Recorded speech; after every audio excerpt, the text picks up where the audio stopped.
Hello everyone, I hope you're doing fine. My name is Skyline, and to answer the question I so ungraciously thrust upon you in the title against your will, no. By its very nature, the change to the control pointage in Overwatch in this latest patch could not have possibly ruined any of the parts of the game that make it so great. It's simply a change, a rebalance, but we'll get into that in just a sec, trust me. I want to talk about the before days. In the time long, long ago, before automatic updates, when games were patched extremely infrequently and mostly just for bugs. And when they were patched for balance, it was generally only to fix completely game-demolishing, broken things.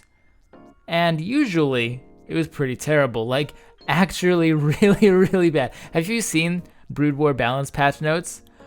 Jeez, that's a lot of changes all at once there, Blizzy. But anyway, you get the point. There was no, oh, this hero has a slightly too high win rate here, let's reduce his damage by 2 and see where we're at. No.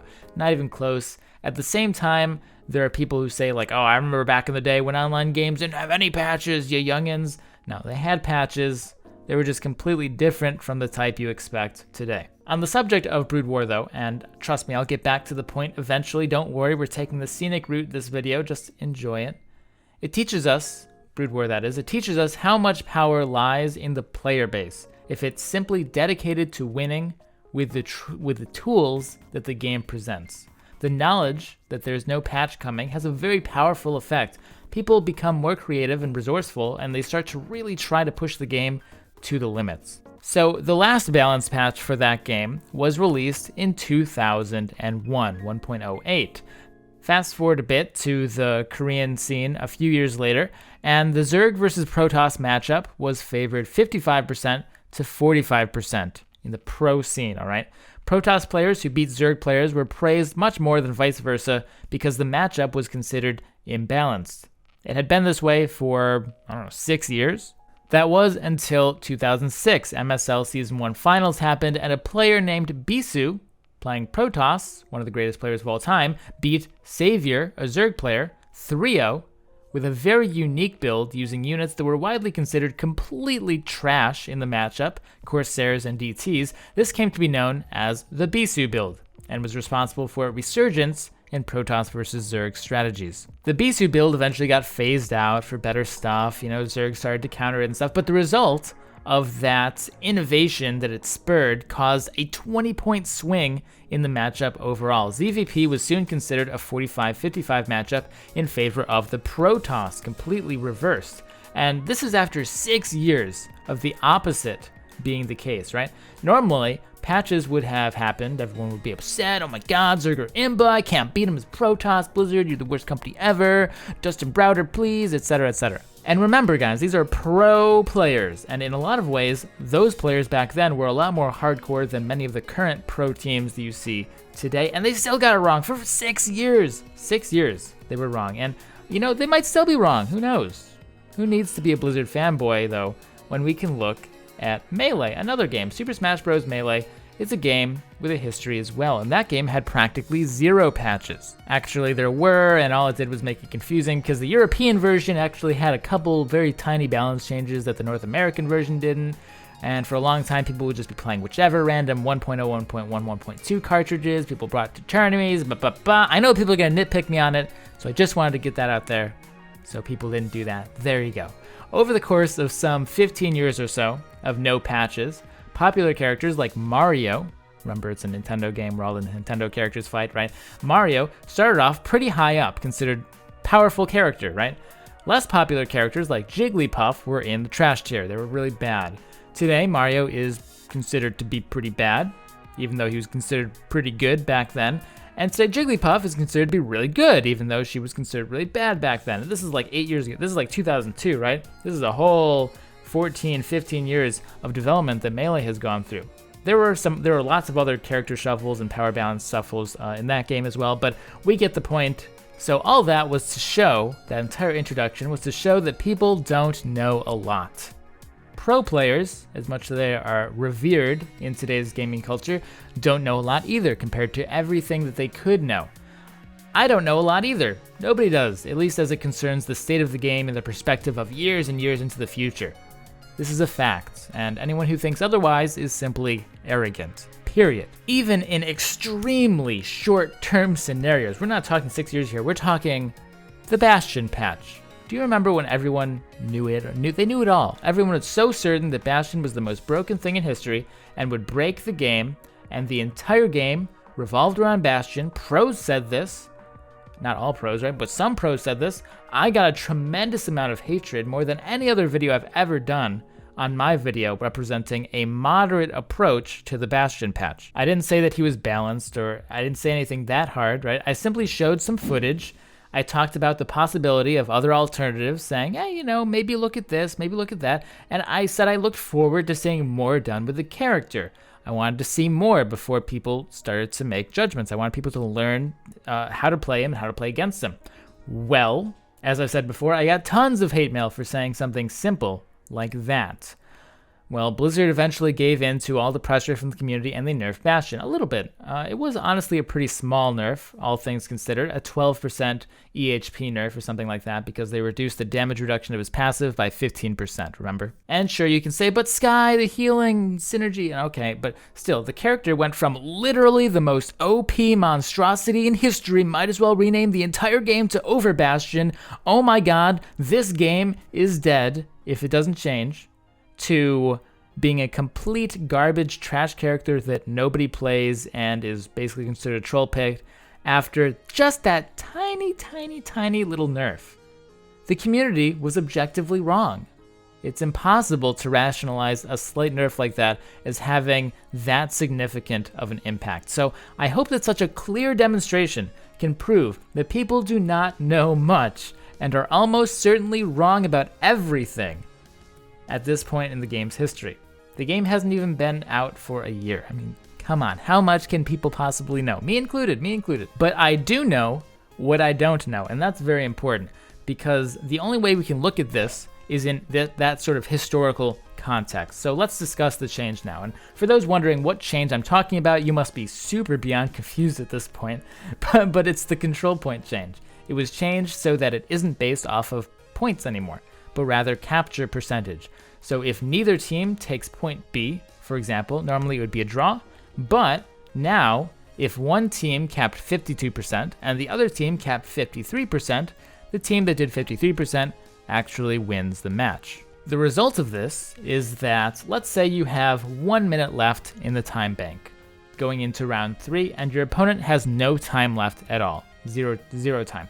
All you have to do is capture 1% of the point in order to win, because your opponent has no time and thus is stuck at 0%. So you could theoretically just pick a tracer and have her blink onto the point when nobody's looking or paying attention and just win instantly. There's a big outrage over this. Huge outrage. Forums complaining, Reddit complaining, pros complaining. Oh dear, don't play ranked until the terrible change is reverted, people say. Well, once again, just like the Bastion video, I will not claim it is the most optimal change that could have possibly been done to prevent ties, because that was the point. They wanted to prevent draws and ties. But I will say that there's a very good chance people are overreacting. After all, let's take a look at what this change does from just an objective point of view. First of all, it severely punishes teams that go into a set with 0 time left, because they're forced to always have somebody on the point for their defense, else they just instantly lose to literally anything. If anything, this is much truer to the original stopwatch hardcore competitive mode that people used to play. Remember, it used to be that you would just both do the map one time, and if you both finished it, then whoever finished it faster just straight up won the game right there, period. Basically, if you go into the final set with time left and your opponent doesn't have any time left at all, you are rewarded immensely. You basically win. You're heavily expected to win unless the other team turns it around really hard and puts on an epic defense. There's no more going into that last round 3 minutes down with no time left and just win a couple team fights, get lucky here or there, snowball, and suddenly it's a draw. Nobody wins.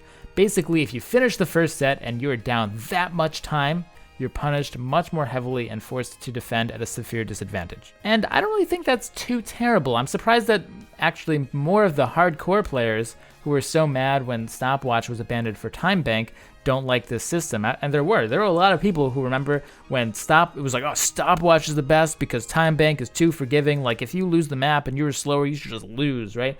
Well, apparently they changed their mind, I guess. And you know, that argument I explained before, I think is actually kind of compelling. You could argue that it's way too easy to force a draw after you've been put so far behind in the original 2 rounds.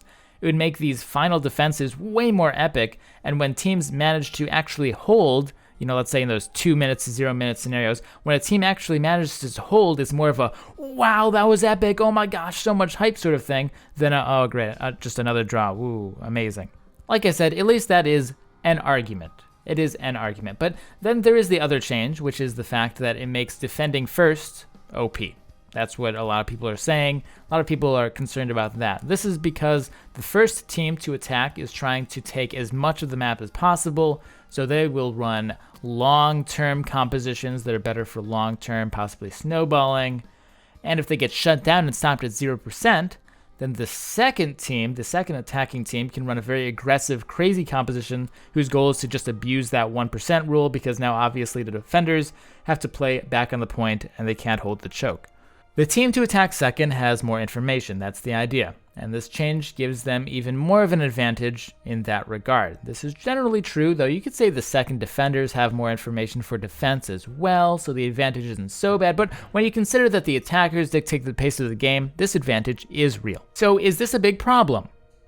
Well, I think just how much of an advantage this gives the first defenders will narrow over time as people learn more about how the dynamic works, and I think it does give more depth to map drafts and side picks and how teams balance short-term versus long-term games. Overall, I think it gives you a lot more to think about, and that isn't necessarily a bad thing. Overwatch is still Overwatch, and in the few scenarios where this new change matters, it's almost always punishes teams for performing badly in Time Bank to begin with. So these aren't like, oh, this team's doing really well and he gets punished. This is rewarding the people who play better and punishing the people who play worse. A lot of people say that Overwatch is too forgiving of a game, especially where the draws are concerned. So this is a pretty logical change from that perspective. Think of it as moving the game towards more hardcore competition where teams can't just get lucky and pull a draw because they won a few fights after getting completely wrecked in Time Bank initially.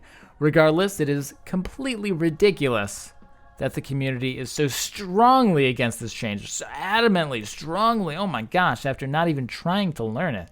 So I know this was a bit of a rant. We haven't had one in a long time though. So I will most likely get all of the dislikes and hate mails that my Bastion video got, because I will say the exact same thing, that this change is not necessarily bad, and that I do look forward to how teams use it, and to how it changes how people look at those scenarios in the game, where one team is severely down in Time Bank. Well, how do you play around that? I look forward to it. I think that it has a lot of potential. And if it doesn't work out, we can always change it in the future. We do have time.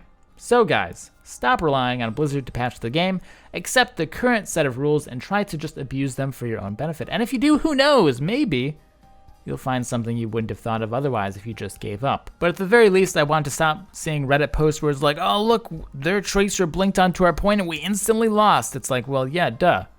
That's literally how the game works. If you have 0 time left, you have to stand on the point. That's how it works. So once teams learn how to do that in ranked, I think that we can start making progress. Anyway, guys, check out my second channel. It's pretty cool. I do frequent esports sort of analysis of Overwatch matches and look specifically for innovation and generation of new ideas. It's pretty cool. I'll link it down below. See you there. Never forget to stay positive and have a great day. See you soon.